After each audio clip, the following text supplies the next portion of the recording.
నీకు పుట్టుకతోనే వచ్చిన శక్తులు ఒక వరం. నీకు మాత్రమే కనిపించే మాయాశక్తులు.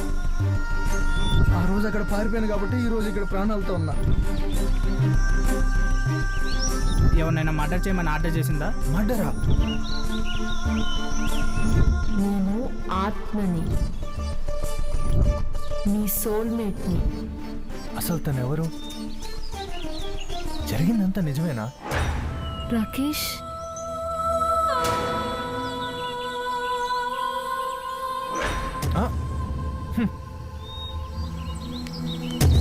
రాకేష్ నా మాట విను. ఎవరు నువ్వు? నా చుట్టూ తిరుగుతూ నా వెంటనే పడుతున్నావు. నేను నీ దాన్ని, నిన్ను ప్రేమించిన దాన్ని. వద్దు, ఇలాంటి మాటలు చెప్పి నన్ను మోసం చేయకు, పిచ్చోడిని అస్సలు చేయకు. వెళ్ళిపో, ఇక్కడి నుంచి వెళ్ళిపో. ఎక్కడికి? ఎక్కడికి వెళ్ళను. ఎక్కడి నుంచి వచ్చావో అక్కడికే వెళ్ళిపో. అమ్మా నాన్నల ప్రేమతో అల్లారు ముద్దుగా పెరిగిన దాన్ని. అందరు అమ్మాయిల్లాగే ఏవేవో ఊహాలోకాల్లో ఉండేదాన్ని. అయితే వెళ్ళు, నీ ఊహాలో కనుక వెళ్ళిపో. వెళ్ళలేను. ఏ? నేనెప్పుడో చచ్చిపోయాను రాకేష్. ఒక మృగాన్ని చంపడానికి ప్రేతాత్మనయ్యాను. ఆత్మకు కూడా ప్రేమ ఉంటుంది రాకేష్.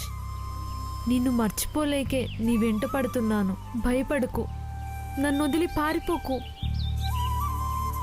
నా గతమేంటో నీకు తెలిస్తే నేనెవరో నీకు అర్థమవుతుంది.